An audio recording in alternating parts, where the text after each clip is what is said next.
Hello students. तो आज हम देखेंगे टाइप्स ऑफ इंश्योरेंस। उसमें लाइफ इंश्योरेंस, उसमें फर्स्ट पॉइंट है whole life insurance. When a person who is insured dies, the insurance company undertakes to pay a pre-decided sum as a compensation to the legal heir of a deceased according to the contract or an agreement. It is known as whole life insurance. ठीक है, whole life insurance मतलब क्या होता है कि किसी की life पे इंश्योरेंस लिया जाता है। उसका मतलब क्या होता है कि जो इंश्योरेंस कंपनी है वो पैसा कब देगी, वो कॉम्पनसेशन कब देगी, जब वो आदमी मर जाएगा। ठीक है, तो उसके लीगल हेयर्स को यानी कि उनकी वाइफ को या उनके जो भी लीगल हेयर्स हैं उनके सन डॉटर को वो पैसा देगी। तो ये लाइफ का इंश्योरेंस होता है, ताकि अचानक किसी आदमी की मौत हो जाए तो उस केस में उसकी वाइफ या उसके घर वालों को मतलब पैसे कहाँ से आएंगे, वो लोग अपना घर कैसे चलाएंगे। इस केस में ये वाला इंश्योरेंस लिया जाता है ताकि उनके घर वालों को तकलीफ़ ना पड़े। ठीक है, the insurance has to pay periodic premium which is to be paid throughout his life. Insurer नहीं आएगा, इंश्योरी आएगा। इंश्योरी प्रीमियम पे करता है। The insuree has to pay periodic premium which is to be paid throughout. जब तक वो जिएगा तब तक उसको इंश्योरेंस प्रीमियम पे करना पड़ेगा। ठीक है, life is precious and hence there can not be any price decided for it. An insuree decides the value of his life and his capacity to pay premium. वैसे तो लाइफ की कोई कीमत नहीं होती, पर इस केस में क्या है कि हम ऐसा सोचते हैं कि अगर मुझे कुछ हो जाए कल उठ के तो मेरे परिवार का क्या होगा। इसलिए हर एक आदमी ये इंश्योरेंस लेता है और मेरे हिसाब से ये इंश्योरेंस लेना बहुत ज़रूरी है, क्योंकि अगर हम सिर्फ सोल ब्रेड अर्नर है यानी कि हम सिर्फ अकेले कमाने वाले हैं तो फिर हमारे घर का क्या होगा हमारे बाद। तो वो एक प्राइस डिसाइड करता है, सम अश्योर्ड डिसाइड करता है, जितना वो प्रीमियम पे सके उसके हिसाब से उसकी कैपेसिटी होनी चाहिए प्रीमियम पे करने की। ईयरली प्रीमियम होता है तो वो प्रीमियम वो जितना दे सके उतना वो सम अश्योर्ड लेगा, यानी कि उतने की पॉलिसी लेगा और वो प्रीमियम बढ़ता रहेगा जब तक वो ज़िंदा है। In this case, the principle of indemnity cannot be applied at the time of death of an insurance। मतलब क्या है कि indemnity principle मतलब क्या कि देखो, आपने indemnity principle आगे देखा था कि कॉम्पनसेट फॉर द लॉस ऐसा कुछ नहीं होता, उसमें प्रॉफिट कमाने जैसा नहीं होता। उसमें जितना भी मतलब ऐसा नहीं है कि इतने का नुकसान हुआ तो इतना पेमेंट ही मिलेगा। यहाँ पे नुकसान की कोई बात ही नहीं है। पूरा पैसा जो आपका, जो सपोज़ आपने 5 लाख का इंश्योरेंस लिया है तो 5 लाख आपको मिलेंगे। ऐसा नहीं देखा जाएगा कि कितना लॉस हुआ है, क्योंकि इसमें लॉस की बात ही नहीं है। इस पे तो आदमी के मर जाने के बाद जो पैसा मिलता है उसकी बात है। ठीक है, तो प्रिंसिपल ऑफ इंडेमनिटी अप्लाई करने की बात ही नहीं आती है यहाँ पे। If the death is not unnatural, मतलब अगर आप सुसाइड करते हो तो फिर the insurance company has to give the full amount as per the is not unnatural, that is natural है। ठीक है, अगर सुसाइड वगैरह करते हो तो आपको पैसा नहीं मिलेगा, वो डेथ नेचुरल होनी चाहिए, तो ही आपके लीगल हेयर्स को, आपके जो परिवार वालों को पूरा पैसा मिलेगा, इंश्योरेंस कंपनी पूरा पैसा देगी। ठीक है, एंडाउमेंट इंश्योरेंस क्या है? When the insurance company promises to pay the policy amount to the insuree at the end of the policy period to him और to the legal heir in the event of his death, it is known as endowment insurance. अभी इसमें क्या है कि मैं suppose ऐसा सोचती हूँ कि मैं कितने साल जीऊँगी, मैं अभी 30 साल की हूँ तो बहुत तो मैं 40 साल जीऊँ। ठीक है, तो मैं 40 साल के लिए एंडाउमेंट इंश्योरेंस लूँगी। अभी 40 साल में अगर मेरी मौत नहीं हुई, ठीक है, तो 40 साल के बाद वो पैसे मुझे मिलेंगे। और अगर 40 साल में मेरी मौत हो गई तो 40 साल के बाद वो पैसे मेरे परिवार वालों को मिलेंगे। तो यहाँ पे फिक्स टर्म होता है। यहाँ पे क्या है, जब तक आपकी लाइफ है तब तक आपको पैसा भरना है। यहाँ पे क्या है, 40 साल के लिए ही मुझे पैसा भरना है। In return, the insurer pays a pre-decided amount as premium periodically till the duration of the policy. 40 साल के लिए मैं प्रीमियम पे करूँगी और 40 साल के बाद मुझे वो पैसा वापस मिल जाएगा। अगर मैं नहीं होंगी, मैं शायद मर गई, मेरे मरने का ठिकाना नहीं है, कभी भी मैं गुजर सकती हूँ, ठीक है। तो अगर मैं मर गई तो मेरे घर वालों को वो पैसा मिलेगा, ठीक है। जनरल इंश्योरेंस देखेंगे। लाइफ इंश्योरेंस में आगे लिस्ट के हिसाब से ये 2 थे, होल लाइफ और एंडोमेंट, वो हमने समझ लिए। अब जनरल इंश्योरेंस में हम डिटेल में पढ़ेंगे कि जनरल इंश्योरेंस में क्या क्या आएगा, ठीक है। देखो आप लिस्ट देख सकते हो, लाइफ इंश्योरेंस में होल लाइफ था और एंडोमेंट था। अभी जनरल इंश्योरेंस में ये सारे लिस्ट जो है वो हम उसके हिसाब से जाएंगे। तो जनरल इंश्योरेंस में है, there are 3 types of general insurance, A goods transportation insurance, fire insurance और other forms of general insurance. तो गुड्स ट्रांसपोर्टेशन इंश्योरेंस में कौन कौन से हैं, गुड्स ट्रांसपोर्ट किस रूट से होते हैं, किस तरह से होते हैं, उसके हिसाब से इंश्योरेंस भी है, ठीक है। तो when goods are transported from one place to the other there is a risk of full or partial loss or damage. कुछ भी हो सकता है, रास्ते में एक्सीडेंट हो सकता है, या फिर पेट्रोल जैसी आइटम हो तो वो लीकेज हो सकती है, या फिर ऑयल जैसा हो तो वो भी लीकेज हो सकता है, ठीक है। So there are insurance policies for such risk which are marine insurance, मतलब शिप से अगर माल ट्रांसपोर्ट हुआ, एयर मतलब फ़्लाइट से हुआ, या फिर या रोड मतलब रेलवे ट्रेन से या फिर ट्रक से हुआ, ठीक है, या फिर कोई गाड़ी में गया माल, ठीक है। तो मरीन इंश्योरेंस में हम देखेंगे transportation of goods through sea route is very economical but it is risky and slow, ठीक है। एक पैसों के हिसाब से ये बहुत ही मतलब अच्छा रहता है, बट वो उसमें रिस्क बहुत है, पानी में डूब जाए या फिर, और बहुत स्लो ट्रांसपोर्टेशन भी होता है। In the 18th century most of the international trade used to take place via sea route, hence it is a very ancient and widely used form of insurance. Lloyd's of London was the first to start marine insurance. This company has maintained its image of loyalty for more than 325 years.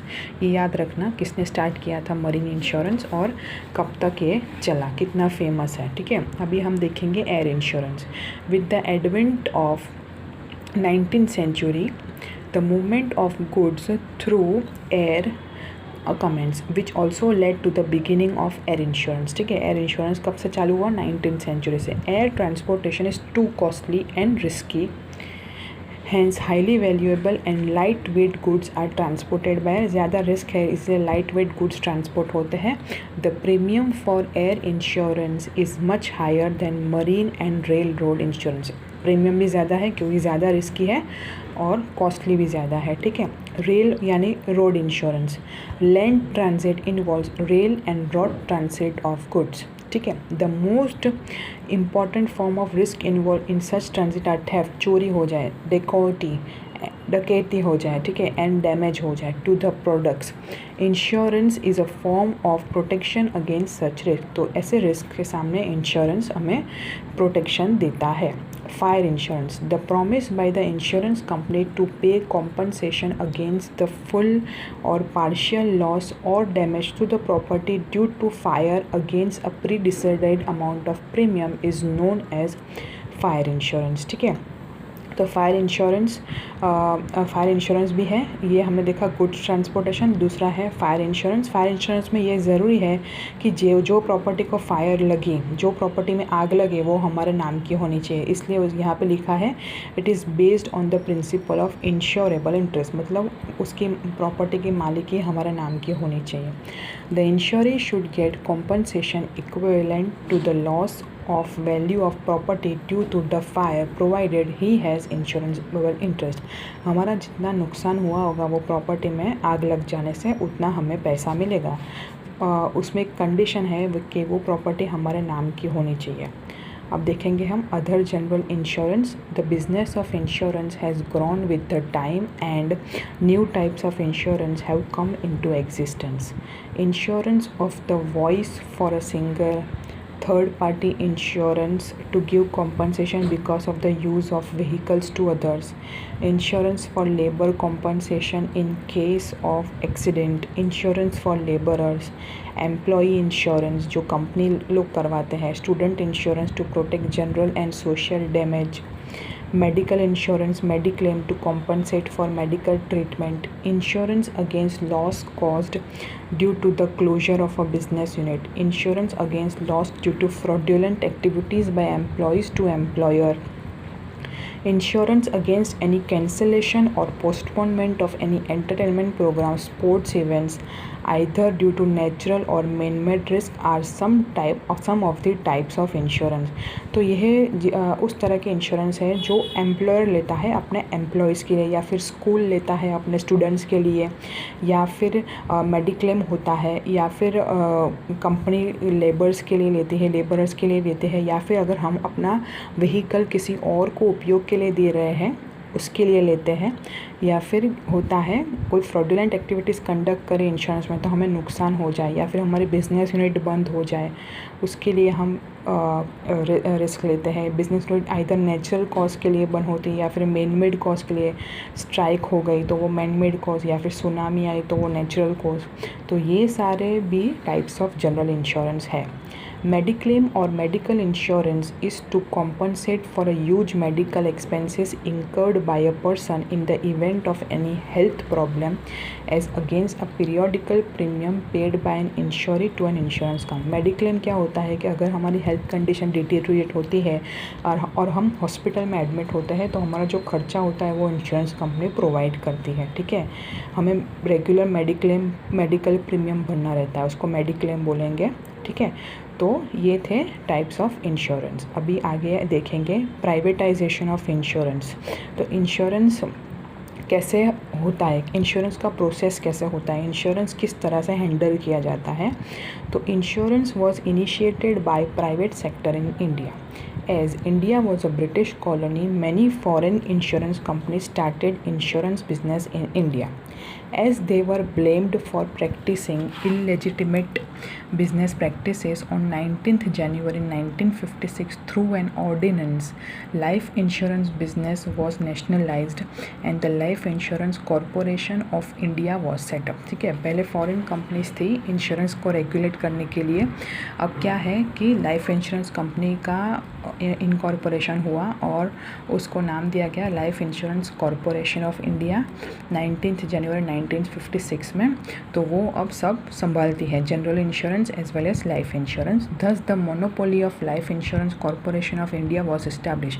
वो एक ही company थी जो ऐसे insurance business को handle करती थी, क्योंकि foreign companies पर फ्रॉड के इल्ज़ाम लगाए गए, इलीगल प्रैक्टिसेस हो रही थी वहाँ पे, तो वो सब बंद किया गया और इसको सेटअप किया गया लाइफ इंश्योरेंस कॉरपोरेशन को। General insurance was introduced by the Britishers in India. Periodical controls were imposed on general insurance as well and it has continued after independence। ठीक है, जनरल इंश्योरेंस भी ब्रिटिशर्स ने introduce किया on 1 जनवरी 1973 जब general insurance business was nationalise on the basis of general insurance business nationalisation act of 1972। तो वो national basis पर लिया गया, नेशनलाइज किया गया, मतलब उसको गवर्नमेंट ने रेगुलेट किया, गवर्नमेंट ने कंट्रोल्स इस्टेब्लिश किया। To analyze and appraise the working of insurance sector, a committee was appointed. It recommended the joint business by foreign insurance company with Indian counterparts. Insurance Regulatory and Development Authority (IRDA) was set up in 1999 to support it. तो इसमें foreign companies और Indian companies साथ में काम करने लगी और IRDA setup हो गई इनको रेगुलेट करने के लिए। तो insurance regulatory and development authority क्या है?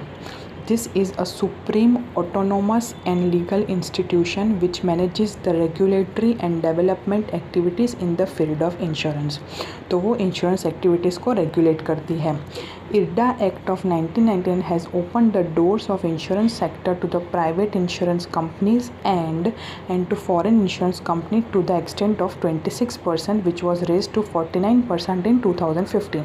तो पहले सिर्फ गवर्नमेंट के पास था, गवर्नमेंट हैंडल करती थी, फिर धीरे धीरे प्राइवेटाइजेशन हुआ और फॉरेन कंपनीज़ को भी दिया गया 26% और 26% और 2015 में 49% हुआ। So foreign insurance company can invest directly in the Indian insurance companies up to 49%. The main objectives of IRDA are policy holders gets more choice. बहुत सारी कंपनीज होगी, इसलिए उनको जहाँ प्रीमियम में फ़ायदा होगा, जहाँ ऑप्शंस ज़्यादा होंगे, जहाँ अपॉर्चुनिटीज़ ज़्यादा होंगी, जहाँ उनको बेनिफिशियल लगेगा, वहाँ से वो पॉलिसी ख़रीद सकते हैं. Promote healthy competition among the various insurance companies which can improve the services with the lower premium. Competition बढ़ेगा तो सब अपनी सर्विसेज सुधारने की कोशिश करेंगे और प्रीमियम भी लो करने की कोशिश करेंगे. Mobilise more resource for the economy, मतलब बाहर से पैसा आएगा या फिर बाहर पैसा जाएगा. Mobility, movement of money increases to bring self discipline among the insurance companies. Insurance companies जो पहले क्या हुआ था कि अगर कोई एक क्लेम पास करना हो तो वो बहुत टाइम लगाते थे, तो वो खुद अपना काम अच्छी तरह एफिशिएंटली करेंगे. To create a mechanism for complaint redressal, और कोई कंप्लेंट आई हो तो उसका रिड्रेसल मतलब उसका सॉल्यूशन लाना बहुत टाइम लगता था, तो अब ये सब अच्छी तरह से रेगुलेट होने लगा. ठीक है, तो नेक्स्ट टाइप ऑफ सर्विस है, तो यहाँ तक हमने देखा इंश्योरेंस सर्विसेज. अब हम देखेंगे postal services. Courier, postal services वगैरह होता है वो. Postal services play an important role in the return information and communication. It is essential to pass on information from one place to another speedily and without interruption. The same service can be available through private postal service, courier services or angadiya to individuals and business units. The Indian Postal Department has been providing information and communication services for more than 150 years. तो एक जगह से दूसरी जगह information देना हो तो either personal courier होता है या फिर एक आंगड़िया होता है जो सब जगह अपना कुरियर भेजता है. तो उसी तरह से ये इन्फॉर्मेशन पास ऑन करने के लिए कैसे स्पीडीली और विदाउट इंटरप्शन इन्फॉर्मेशन एक जगह से दूसरी जगह ट्रांसफ़र होता है, उसके लिए ये पोस्टल सर्विसेज का उपयोग होता है. Postal department is providing services other than just postal services like money order, किसी को पैसा भेजना हो यहाँ से कहीं और जगह. Acceptance of various forms of deposits, वो लोग डिपॉजिट्स एक्सेप्ट करते हैं, यानी कि जैसे बैंक में एफडी होती है वैसे पोस्ट ऑफिस डिपॉजिट्स भी होती है और उन पर वो इंटरेस्ट देते हैं. Through small savings plans, postal life insurance and rural insurance schemes. तो ये सारी स्कीम्स हैं पोस्ट की. It also provides other services like investment in mutual funds and service of agent on behalf of the government of India for many schemes. तो वो और तरह के सर्विसेज देती है, जैसे इन्वेस्टमेंट इन म्यूचुअल फंड्स भी वो प्रोवाइड करते हैं, एजेंट की सर्विसेज देते हैं. ठीक है, on behalf of government. It also provide services of paying retirement pension. ठीक है, अगर हम स्कीम ओपन करें पेंशन में, क्या होता है कि अगर हम पैसे रोके तो जब हम रिटायर होंगे तब रेगुलर बेसिस पर हमें पोस्ट ऑफिस से पेंशन मिलेगा. It has got licence to provide banking services and hence it acts as a bank to its customers. उसको बैंकिंग सर्विसेज का भी लाइसेंस मिला है, तो वो as good as a bank. There are more than 150,000 post offices in India. Out of it, almost 90% are set up in rural areas. It provides following services. तो देखो कितनी है, 150,000, मोर देन 150,000 है और 90% जो है वो रूरल एरियाज़ में है. तो अब हम देखेंगे पोस्ट ऑफिस कौन सी टाइप्स की सर्विसेज देती है. General post letters, information and communication can be send through post card, inland letter covers. ठीक है, हमें लेटर्स पोस्ट करने हैं या फिर कोई जनरल पोस्ट कुरियर में डाल के या फिर वो कवर A4 साइज़ का कवर होता है उसमें डाल के कुछ भी पोस्ट करना हो तो वो कर सकते हैं. रजिस्टर्ड पोस्ट, यहाँ postal department provide services of registered post.